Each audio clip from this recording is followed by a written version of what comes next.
com Bíblia todos os dias, 7h30, horário de Portugal. E nós estaremos aqui na presença do nosso Deus, olhando para a palavra dele, buscando a ele, tentando, ir mais profundo nas águas do Espírito, buscando entender quem é este Deus e o que ele representa em nós e através de nós.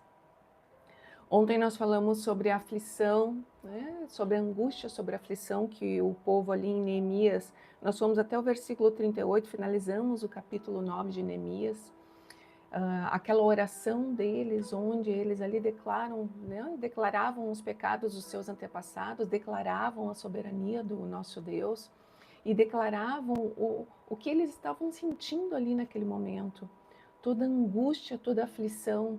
Estavam ali na terra que emanava leite e mel, que foi a terra prometida pelo Senhor, mas ao mesmo tempo eles não estavam usufruindo porque eles eram cativos ainda, cativos do rei da Pérsia, sobre o cativeiro do rei da Pérsia, né?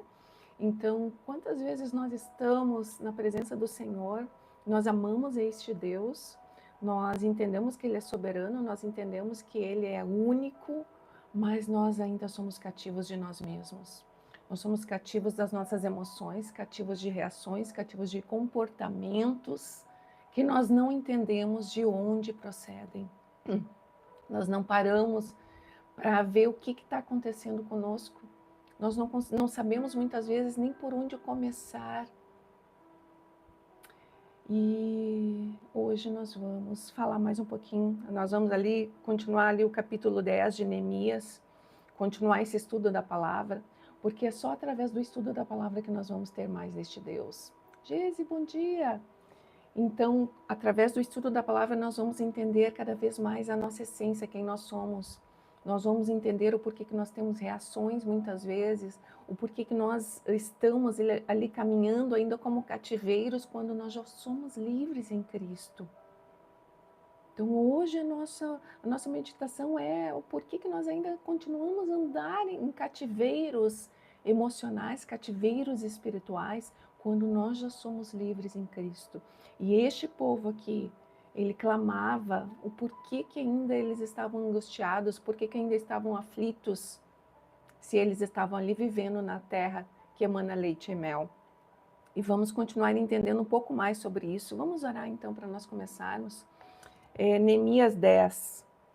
Senhor, eu te agradeço, meu Deus, eu te agradeço pela tua palavra, eu te agradeço por essa oportunidade de estudar da tua palavra, Senhor, de entender a tua palavra, de irmos mais fundo na tua presença. Nos ajuda a entender, Senhor, aquilo que nós podemos encaixar nas nossas vidas hoje, Senhor. Hoje é o dia mais importante das nossas vidas.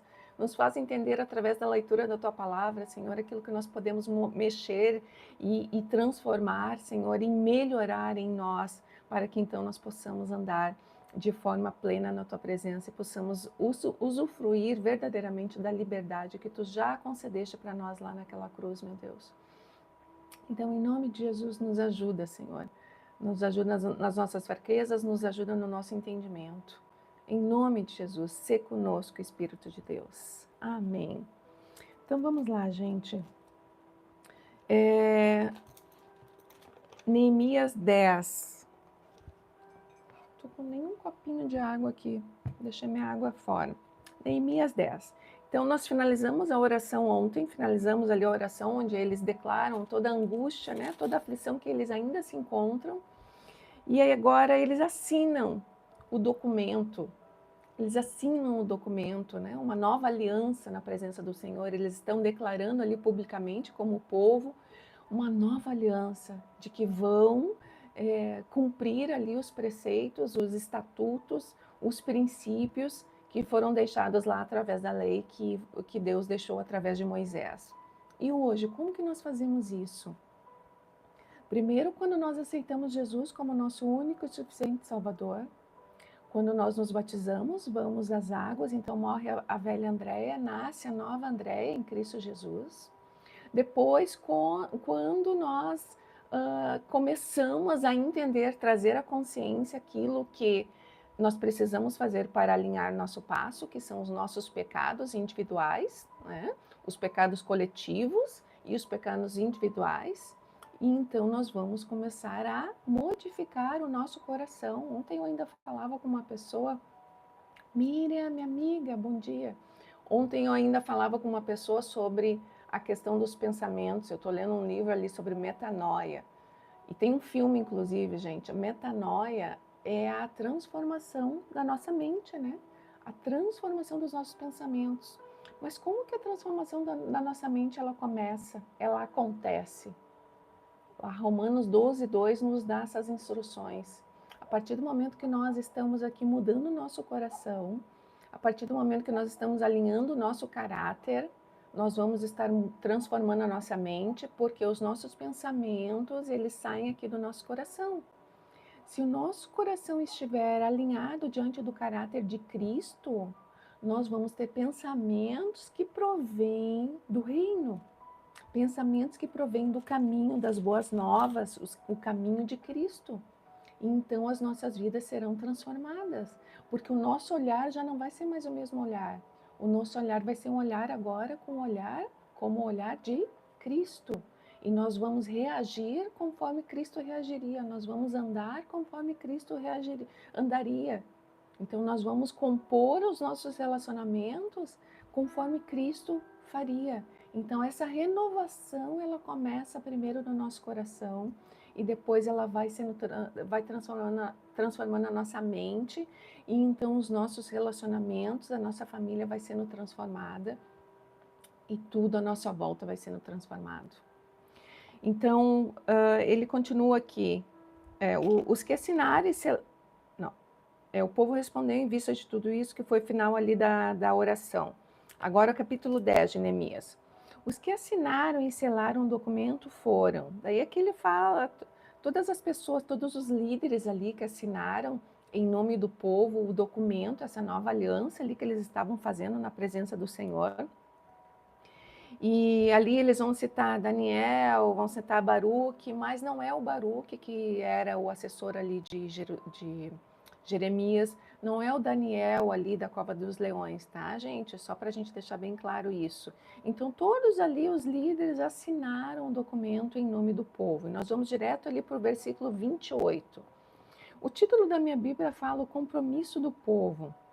E aí começa assim: então o restante do povo, os sacerdotes, os levitas, os guardas das portas, os cantores, os servidores do templo, e todos que haviam se separado dos povos estrangeiros da terra, a fim de obedecer à lei de Deus, na companhia de suas esposas, de seus filhos, suas filhas, de todos que tinham idade para entender, uniu-se a seus líderes e assumiu um compromisso solene.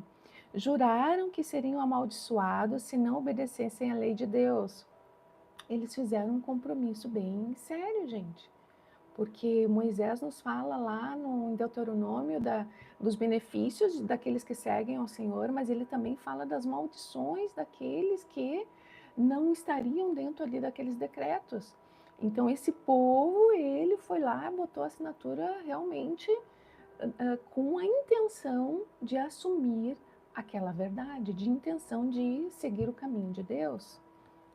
E aí no 30, prometemos não permitir que nossos filhos se casem com os habitantes dessa terra, nem permitir que as filhas deles se casem com nossos filhos. E aqui nós podemos trazer para os nossos dias de hoje sobre o jugo desigual, que o Senhor nos fala lá no Novo Testamento. O que é o jugo desigual? As pessoas que nem eu estou há 13 anos, 14 anos, né, aguardando em Cristo. 13 aguardando em Cristo, porque a minha separação foi um ano antes da minha conversão. Eu poderia muito bem já estar casada. Eu poderia muito bem já ter ali um marido, né? Mas o jugo desigual é aquele que não anda na mesma fé. O jugo desigual é aquele que não está alinhado dentro dos caminhos do Senhor. Então, como que trevas vai se unir à luz? Não, o Senhor não permite isso. Então, esperar em Cristo é esperar aquilo que vem do Senhor. Esperar em Cristo é esperar alguém compatível com o que a palavra nos diz, alguém da mesma fé, alguém que vá andar e crescer na presença do Senhor. Porque quando nós aceitamos simplesmente nos juntarmos com alguém que não está na presença do Senhor, nós estamos trazendo trevas para a nossa vida, porque principalmente para a mulher, porque o homem, ali conforme fala a palavra, é o cabeça da casa, não é o cabeça, o homem manda, eu lidero, eu faço. Não, perante o Senhor espiritualmente, o homem é o cabeça da casa, a mulher é a sua ajudadora, que está ali lado a lado junto com ele, conduzindo todas as coisas. Mas o homem tem um papel muito importante dentro da casa, dentro da família. Então, se o homem for por um caminho que não é o caminho de Cristo, o que acontece com a mulher? A mulher, ela vai ser oprimida, ela vai estar dentro de um contexto que não é um contexto legal, não é um contexto que vai levar ela para mais de Cristo, é um contexto que vai trazer sofrimento, na verdade. Então o Senhor, ele nos ajuda, nos impedindo, né? Declarando ali nas suas leis, declarando ali nos seus princípios que não é isso correto. Correto é os dois andarem juntos. Imagina, daí vão ter os seus filhos. O pai vai querer colocar ali instituir o que ele entende da vida para os seus filhos. E a mãe que entende que os princípios devem vir do Senhor, o que ela vai fazer? Muitas vezes ela vai ter que se sujeitar àquela situação, porque lá atrás não soube esperar na presença do Senhor. E aqui, então, eles fizeram uma aliança dizendo que não dariam seus filhos para aquelas pessoas que estavam ali na terra em volta, que nós já falamos a respeito disso, mas que dariam também seus filhos para aqueles que pertenciam ao povo de Deus. 31. Também prometemos que se os habitantes dessa terra trouxerem mercadorias ou cereais para vender no sábado ou em qualquer outro dia santo, não compraremos deles. A cada 7 anos deixaremos a terra descansar e cancelaremos todas as dívidas. O Senhor lá no deserto instituiu o sábado, por quê? Se o Senhor não tivesse instituído o sábado ele representa o 7º dia, que é o dia que o Senhor descansa. O Senhor criou a terra em 6 dias e no 7º dia ele descansou. Porque senão eles não teriam nenhum tempo para o Senhor. Estariam ali envoltos nas suas vidas, estariam envoltos nas suas tarefas e não teriam um tempo de meditação em quem era este Deus, o que esse Deus representava, né? O que este Deus havia feito ali por eles. Hoje, o Jesus veio e confrontou o povo, né? Porque acabou sendo criada uma religiosidade em relação ao sábado, um rito em relação ao sábado. Não, eu vou lá porque eu tenho obrigação de ir, eu sou obrigado a ir lá no templo, né? A adorar a este Deus, mas eu não tenho um relacionamento com este Deus. Mas eu vou lá porque senão vai ficar feio para os meus vizinhos, eu não posso fazer isso e tal. Era uma obrigação muitas vezes. Então Jesus, ele veio e ele confrontou eles ali no sábado, curando no sábado, sendo bondoso no sábado, enfim, fazendo situações no sábado que eles não faziam. Mas Jesus disse, eu não vou tirar uma vírgula da lei. E o que Jesus quis falar em relação a isso? Hoje, o próprio Deus vive no nosso interior. Hoje, o Espírito de Deus está no nosso interior. E lá em Efésios, o Paulo nos fala que nós estaremos adorando Ele em todo o tempo, né? Em espírito e em verdade. Então, o Espírito deste Deus está em nós estamos em adoração a Ele em todo o tempo. Todos os dias são o dia do Senhor. Todos os dias são o dia que nós declaramos que só Ele é Deus. E todos os dias, em todo o tempo, a nossa intimidade com Ele, ela deve estar acontecendo, né? Em oração, em orações, em adoração.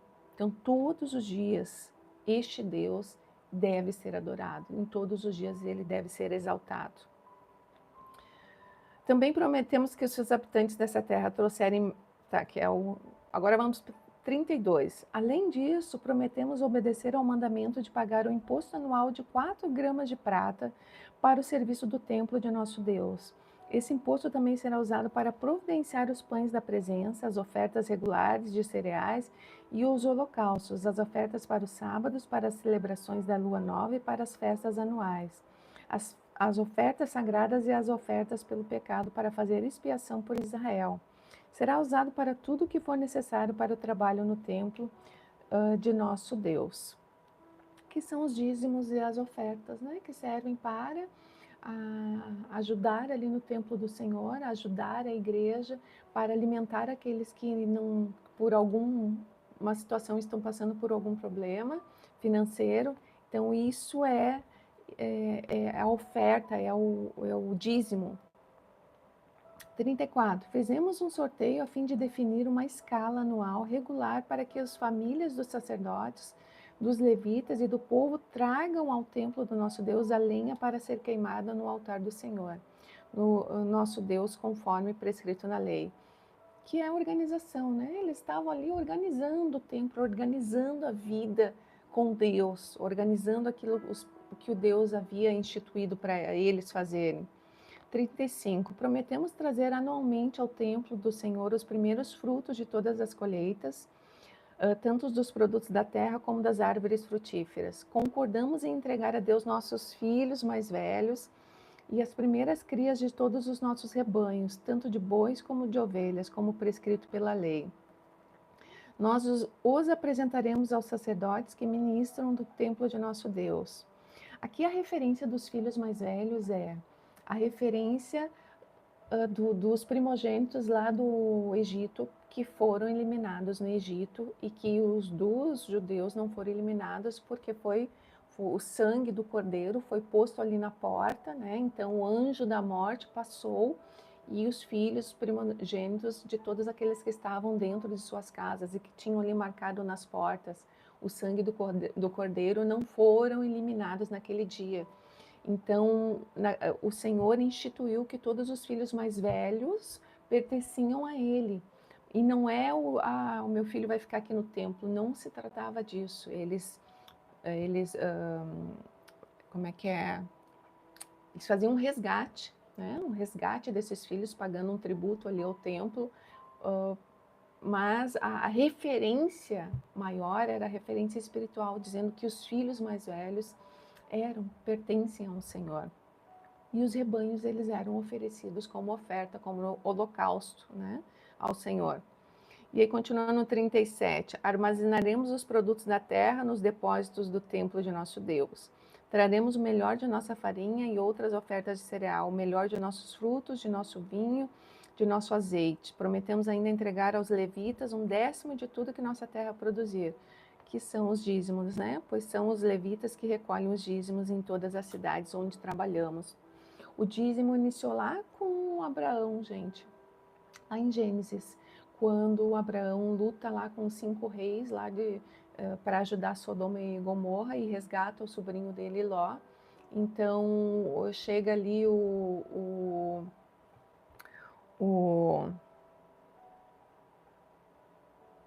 fugiu o nome. Me fugiu o nome. Chega ali lá da cidade de... me fugiu o nome. Que Jesus é comparado a ele. Não lembro, daqui a pouco vem. Então, o primeiro dízimo é dado ali por Abraão a ele, Melquisedeque.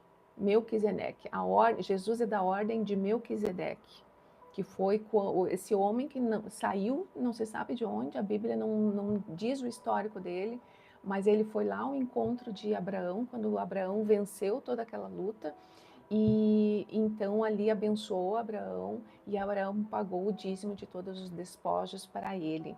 Então ali foi instituído através de Abraão o dízimo, né?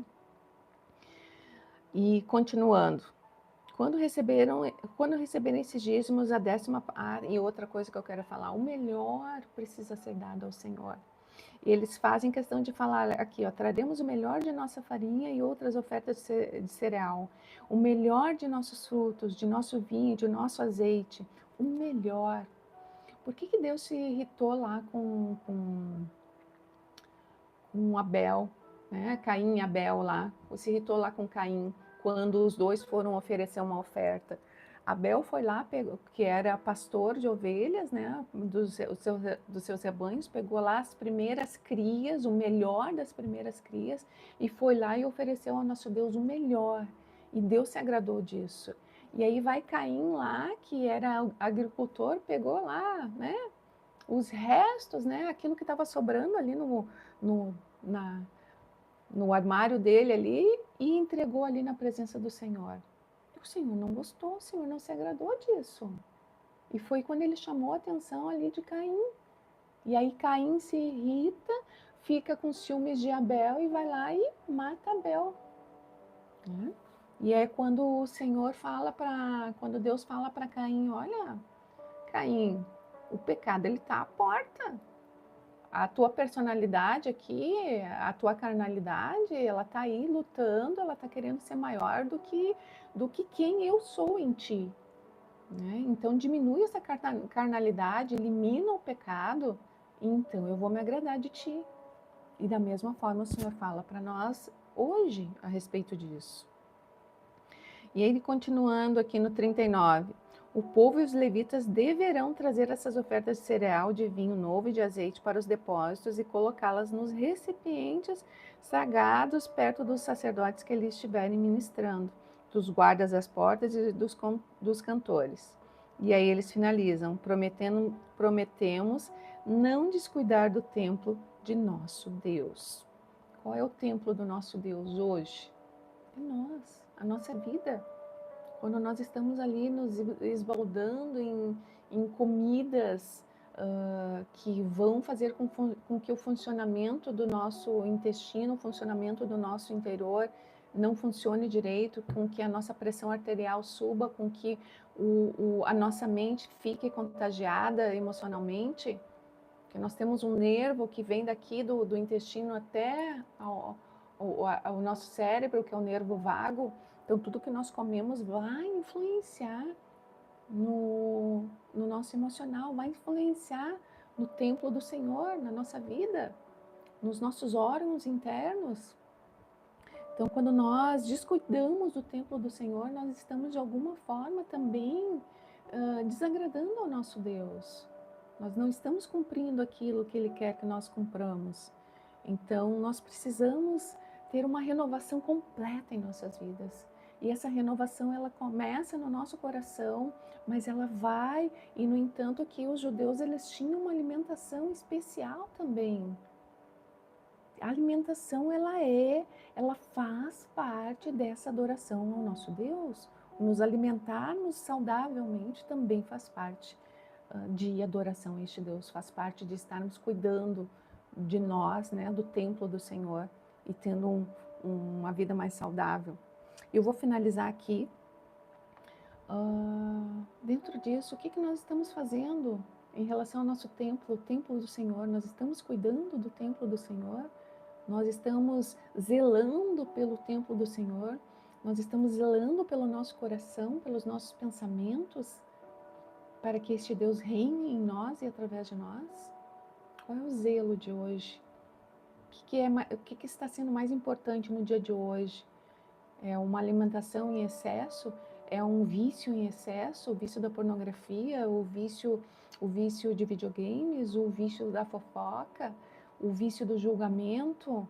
Né? Aquelas pessoas que olham para a gente e a gente pode fazer ali 99% coisas boas, né? Coisas que edificam, mas elas vão lá e olham só 1%. Olha, fulana, tu fez isso, né? Isso aí não tá certo. Mas deixam de elogiar os 99%. Deixam de olhar e incentivar a pessoa dentro dos 99%. Olha, tá muito bom, hein? Vai, André, continua os teus vídeos aí. Eu acredito que Deus está se agradando. Vai lá, André. Mas, né, vai lá, impulsiona, elogia, encoraja, mas diz, olha, André, mas eu penso que se você fizer dessa forma vai ser melhor. Eu penso que diante da palavra, se você agir dessa forma, eu acho que vai estar mais alinhado ao que Deus quer. Mas não, vão lá no 1% e dizem, né, isso aí não está certo. E os 99% são nada para essas pessoas. Então nós precisamos, e essas pessoas muitas vezes somos nós, que a nossa lente amplificada no erro do outro, ela é muito maior do que os 99 que essa pessoa andou e cresceu né, e se edificou. Então, que nós sejamos aqueles que a nossa lente esteja nos 99. Eu finalizo então aqui. Senhor, eu te agradeço por esse tempo, eu te agradeço pela tua boa mão, te agradeço pelo teu amor infinito, Senhor. Eu te agradeço, Senhor, pelas tuas misericórdias, pelo teu perdão, Senhor. E traz a nós a clareza desse dia, Senhor. Qual é o zelo que nós temos que ter a mais sobre o nosso templo, Senhor? Qual é a limpeza que nós devemos fazer no nosso templo, Senhor? Em nome de Jesus, nos ajuda a entendermos neste dia qual é a mudança que nós deveremos ter. Se conosco, Espírito de Deus. Em nome de Jesus. Amém. Fiquem com Deus e até amanhã. Beijinho, Miriam.